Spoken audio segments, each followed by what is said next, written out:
My name is Patsy. I'm sitting in my new, cozy apartment, finally free from the nightmare that was my marriage. Just a few days ago, I received a frantic call from my ex-husband, Leo. His voice was full of panic and anger. "Patsy, what the hell is going on? The door won't unlock," he shouted. I smirked and answered calmly, "Oh, right. That apartment? I canceled the lease." "What? What do you mean canceled? Where's our stuff?" he demanded. I replied, "I stored it in a rental apartment nearby. You can do whatever you want with it from there." His voice rose in fury, "Are you insane? You're making decisions without me again." I shrugged, even though he couldn't see me. "Oh, are you threatening me? Should I call the police?" He cursed, "You're my wife, Patsy. You can't just..." I cut him off. "Oh, I'm not your wife anymore. I already finalized the divorce. Everything's been taken care of legally. We're done, Leo." His voice cracked. "Wait, no. I didn't actually want a divorce. I was just trying to scare you." I laughed coldly. "Too bad. You underestimated your stupid high school graduate wife. Enjoy your new life without me." And then I hung up, blocking his number for good. It all started when I met Leo. He was 32 years old, from a well-to-do family. His parents, Mr. and Mrs. Thompson, were snobbish and overprotective of their son. I, on the other hand, was a high school graduate who had worked my way up in a company that valued skills over degrees. Leo was smart and well-liked by our colleagues.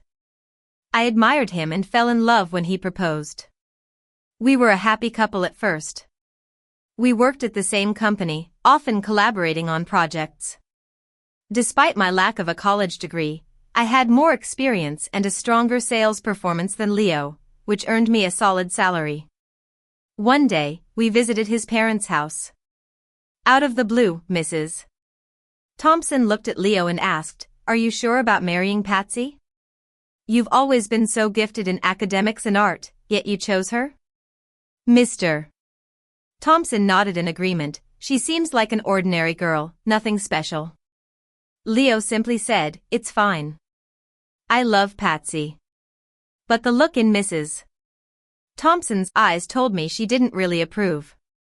I felt insulted, but I kept quiet, trying to maintain peace in our relationship. Their interference didn't stop there. Another time, in front of me, they said to Leo, "Are you sure about your job? It's a place where even high school graduates like Patsy can work." Leo replied, "The pay is good, and I like my co-workers." But they persisted, "You're smart. You could find a much better job." I was furious, but I refused to let them get to me. I worked hard, and sometimes I even earned more than Leo. He knew I only had a high school diploma from the start and always reassured me that he loved everything about me.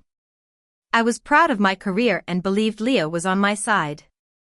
However, one day, Leo dropped a bombshell. "I've decided to find another job," he announced. I was confused. "What? Where is this coming from?" He explained, "I talked to my parents, and I realized our company hires people like you, high school graduates. Since I have a college degree, I should aim higher." I shot back, "Are you serious? That's insulting to both me and our company." He argued, "But it's true, isn't it? There's no reason for me to work in a place where someone without a degree can succeed. Plus, my mom has connections and can help me get a better job." I pleaded, "Stop it.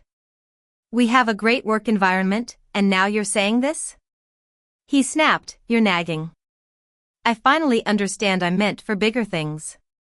The next day, without consulting me, he quit his job. He took a factory job arranged by his mother. It paid only half of what he used to make, but the commute was shorter. After just a week, he started complaining. "There's this guy. He never even finished high school, and he has the nerve to boss me around," he fumed, throwing his clothes around. I tried to calm him down. "Why are you so angry? If you keep shouting, you'll disturb the neighbors. He shouted back, shut up. Why should I, a university graduate, take orders from someone who barely finished high school? I reasoned, you're new there. He's your boss. That's just how it is. He retorted, I don't care. He's not even educated and thinks he can tell me what to do. I said, Leo, be realistic. How is a newcomer supposed to work without instructions? You chose this job, so give it some time. He replied, I know that already. I had my doubts about how long he could last in that job, and my fears were confirmed when he caused a major incident at the factory. I was horrified when I asked, you broke the equipment? He slammed his fist on the table, it wasn't my fault. My boss pissed me off. I said, that doesn't mean you can destroy company property. That's unacceptable. He argued, what else was I supposed to do? He kept ordering me around when I have a degree and he doesn't. His supervisor, who had a high school education, called him out for slacking off. Instead of improving, Leo insulted his boss's education. The whole workplace sided with the supervisor. Enraged, Leo lashed out and damaged part of the conveyor belt, halting production. He was fired on the spot and faced a massive bill for damages. Since his parents had helped him get the job, they had to cover the costs. Leo lost all his savings, and even his parents' retirement fund took a major hit. Then, Leo casually said, my parents are moving in with us next week. I protested, what? Since when? He said, you're my wife. Just accept it. It's already decided. And with that, he walked out, slamming the door. A few days later, his parents actually moved in. I thought it was a joke until it became a reality. Living together was unbearable, so I confronted them. I firmly told them, this isn't going to work. Mr. Thompson snapped, shut up. It's your fault Leo lost his job. Mrs. Thompson added, that's right. You didn't support his mental well-being. I was stunned, what? How is this my fault? They insisted, don't talk back. Our lives are ruined because of you. If you had done things properly, none of this would have happened. It's only fair that we live here. Their logic was absurd. I said, no way. I won't allow this. Mr. Thompson declared, too bad. We already ended our lease, so we have nowhere else to go. Mrs. Thompson echoed, that's right. This is our only option. Despite barging in uninvited, they had the audacity to blame me. Worse, Leo started to insult me more, encouraged by his parents. He said smugly, hey, Patsy. You should be grateful to be married to someone as amazing as me. I crossed my arms and said, never mind that. How about you start looking for a job? Our finances are a mess now that your parents moved in. His expression darkened, excuse me? You're my wife. It's your duty to support not just me, but also my family. That's how marriage works, right? I let out a sigh, barely containing my irritation. I'm getting real tired of you spewing nonsense like it actually makes sense. Neither Leo nor his parents lifted a finger around the house. I was juggling a full-time job while managing all the chores. So, I stopped making elaborate meals and slacked off on cleaning. Every time they complained, I casually reminded them, well, money's tight, right? If they weren't happy, they could do something about it themselves. I kept this up for days until Leo finally snapped. Enough. What's with your attitude? You have no respect for me or my parents. I turned to him, unbothered. I work every day and handle everything at home while you sit around doing nothing. And now you're mad because I won't treat you like a king. You seriously don't know your place, do you? Fuming, he slammed a stack of papers onto the table.